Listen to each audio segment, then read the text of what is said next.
बिस्मिल्लाहिर्रहमानिर्रहीम। अस्सलामुअलैकुम वरहमतुल्लाहि वबरकातुहू। वीडियो पर आने का शुक्रिया मेरे दोस्त। आज हम मिक्स ट्रांजिस्टर से गोल्ड रिकवर करने वाले हैं। लोहे के लेग्स वाले ट्रांजिस्टर भी हैं इसमें और कॉपर के भी। तो लोहा ना हटाया जाए तो आगे जाके जब हम गोल्ड को तय नशीन करते हैं तो कौन सी मुश्किलात का सामना करना पड़ता है, यही आज इस वीडियो में मैं आपको दिखा रहा हूँ। पहले हम इन्हें जलाएंगे, जलाने के बाद इन्हें कूट लेंगे। कूटने के बाद इस तरह की मोटी छलनी से हम इन्हें छान लेंगे। कॉपर छलनी में रह जाएगा, ये कॉपर है, और राख नीचे चली जाएगी। इस राख में गोल्ड है। इसको 2-4 गुसल दे के मैं आपको अगला अमल दिखाता हूँ। मैंने गुसल दे लिए हैं जनाब, और थोड़ा सा पानी इसमें डाल रहा हूँ कि राख जो है वो डूब जाए।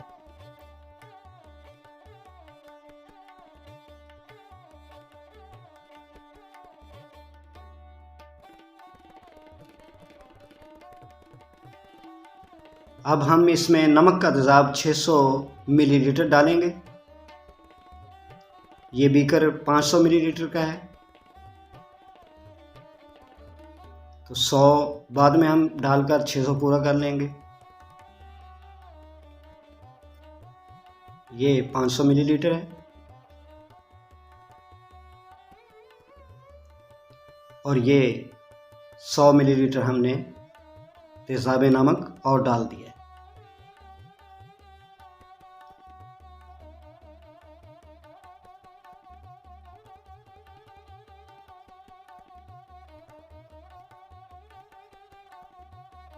अब इसमें हम तेज़ाब शोरा डालेंगे।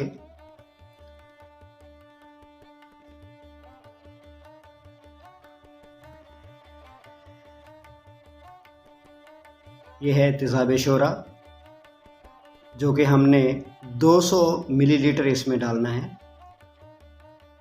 तो 600 तेज़ाब नमक और 200 तेज़ाब शोरा, ये एकोरिजिया हो जाएगा। इस एकोरिजिया में, इस राख में जितना भी गोल्ड है वो तहलील हो जाएगा। बस 1-2 घंटे इंतज़ार करना पड़ेगा। तेज़ाब थोड़ा थोड़ा करके ही मिलाना चाहिए, एकदम नहीं डालना चाहिए। ये एकोरिजिया मुकम्मल हुआ। अब हम 2 घंटे इंतज़ार करेंगे। उसके बाद इसे फ़िल्टर कर लेंगे। जी दोस्तों, 2 घंटे मुकम्मल हो चुके हैं। अब हम इसे फ़िल्टर करने वाले हैं। तो फ़िल्टर के लिए मैं कपड़े का इस्तेमाल करूँगा। ये सूती कपड़ा है,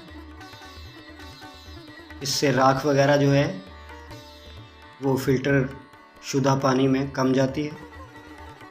फ़िल्टर शुदा महलूल जो होता है वो राख से महफूज रहता है। राख जो होती है वो खद्दर के या सूती कपड़े के ऊपर ही रह जाती है। ये बिल्कुल फ़िल्टर पेपर की तरह ही काम करता है। अगर आपके पास फ़िल्टर पेपर नहीं है तो आप सूती कपड़ा इस्तेमाल करें। खद्दर का मोटा कपड़ा जो होता है, उससे महलूल जो भी होगा वो ठीक से फ़िल्टर होगा। तो ये फ़िल्ट्रेशन का अमल मुकम्मल करके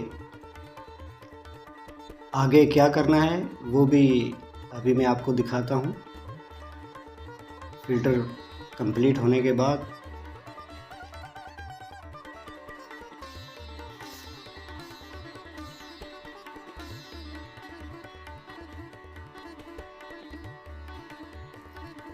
अज़ीज़ान एमन, फ़िल्टर का अमल मुकम्मल हो चुका है। अब ये कपड़ा वगैरह उठा के साइड पे कर देते हैं हम,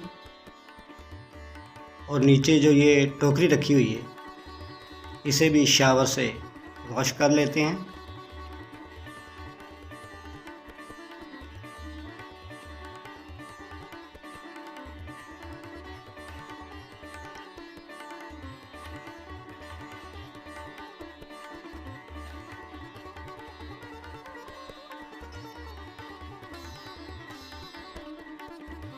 महलूल गदला है, लिहाजा इसलिए इसे एक बार कॉटन का फ़िल्टर भी लगाना पड़ेगा।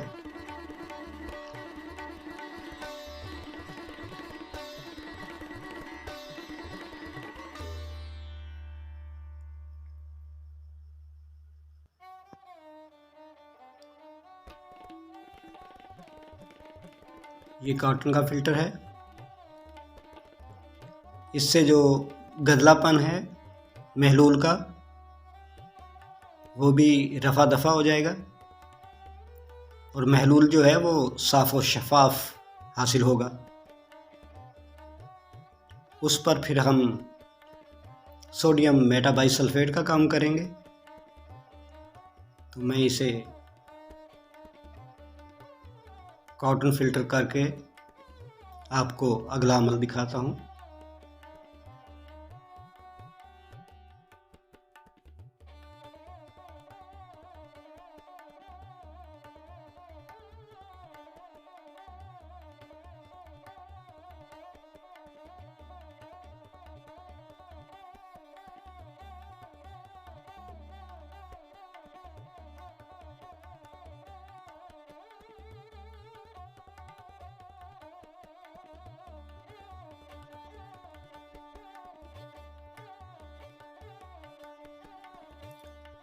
फ़िल्टर का अमल मुकम्मल हुआ मेरे दोस्त।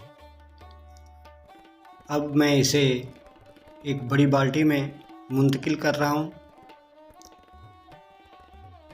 ये फ़िल्टर बार बार लगाना पड़ा है क्योंकि बर्तन छोटा था, इसलिए बार बार फ़िल्टर करना पड़ा है। और फ़िल्टर करके मैं बाल्टी में ही सारा महलूल डालता रहा हूँ। ये ना समझिएगा कि पहले न जाने बाल्टी में क्या था।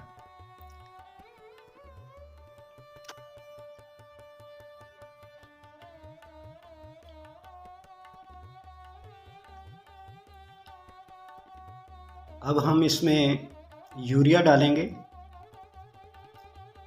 ताकि तेज़ाब शोरा जो है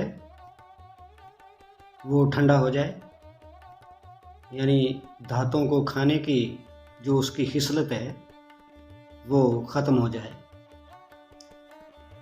यूरिया थोड़ा थोड़ा करके डालना चाहिए क्योंकि इससे ये काफ़ी जोश करता है और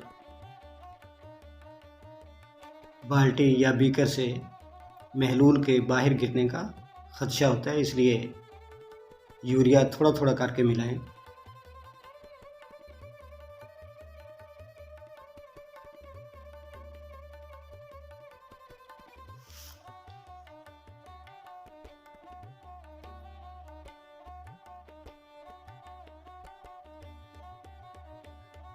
यूरिया तब तक डालना चाहिए जब तक तेज़ाब जो है वो जोश करता रहे। जब वो जोश करना छोड़ दे तो यूरिया डालना भी आप बंद कर दें। समझिए कि तेज़ाब शोरा सर्द पड़ गया है। इसका फ़ायदा ये होता है कि गोल्ड तय नशीन होने के बाद दोबारा इस महलूल में हल नहीं होता। अगर तेज़ाब की शोरे की तेज़ी बरकरार रहे तो बाज़ दफ़ा गोल्ड न्यूट्रल होने के बाद यानी तय नशीन होने के बाद फिर से एकोरिजिया में हल हो जाता है। इसलिए तेज़ाब शोरा को ठंडा कर लेना चाहिए यूरिया से।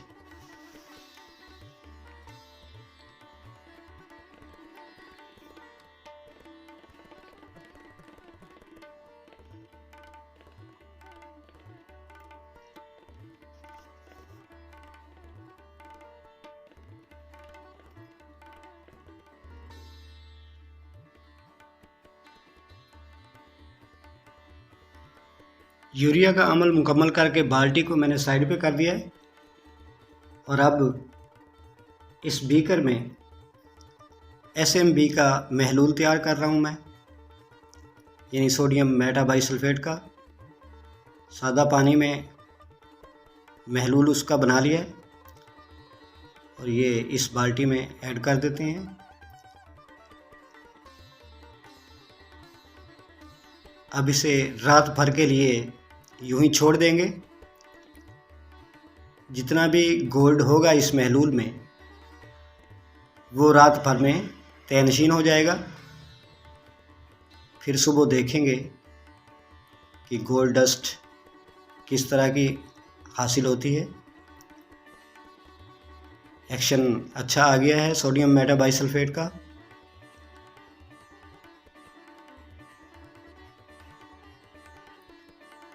बस इसे हमने 12 से 14 घंटे, बाज़ दफ़ा 24 घंटे भी महलूल को रखना पड़ता है, तब जाके कहीं गोल्ड तयनशीन होता है। ये मैंने ढक के रख दिया। जी दोस्तों, 12 घंटे मुकम्मल हो चुके हैं। अब हम देखते हैं कि गोल्ड तयनशीन हुआ है या नहीं। ये खाली छोटी बाल्टी है, इसमें मैं ऊपरी महलूल को मुंतकिल कर रहा हूँ इधर।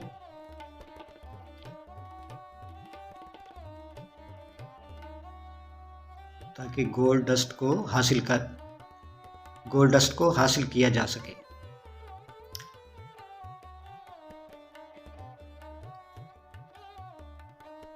कॉटन का फिल्टर लगाना पड़ेगा।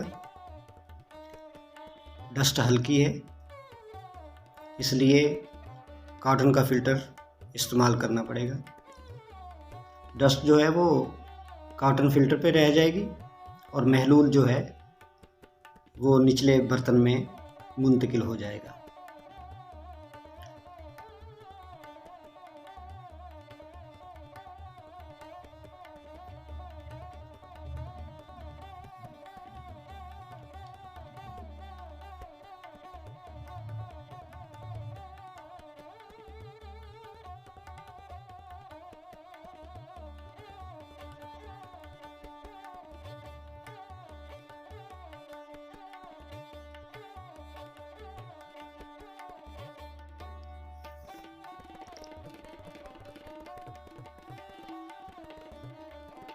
फिल्टर मुकम्मल हुआ जनाब। ये देखिए, ये गोल्ड की प्योर डस्ट नहीं है। गोल्ड के साथ लोहा भी तयनशीन हुआ है। ये क्यों हुआ मैं आपको अभी समझाता हूँ। ये हैं ट्रांजिस्टर मिक्स जिन पर हमने काम किया था।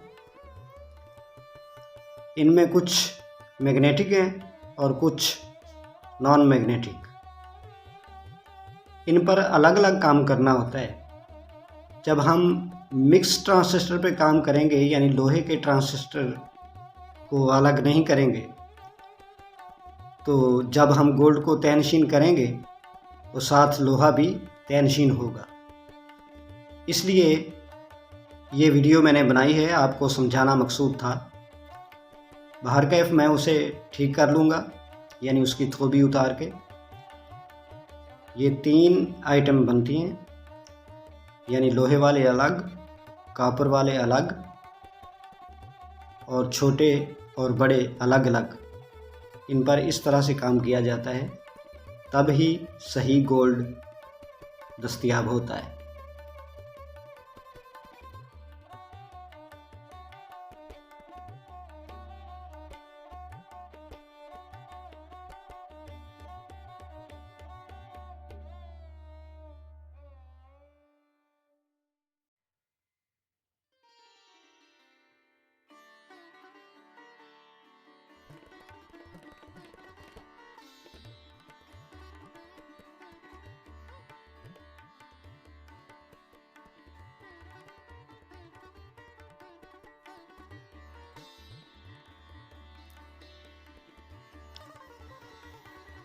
दोस्तों, ये थी आज की वीडियो।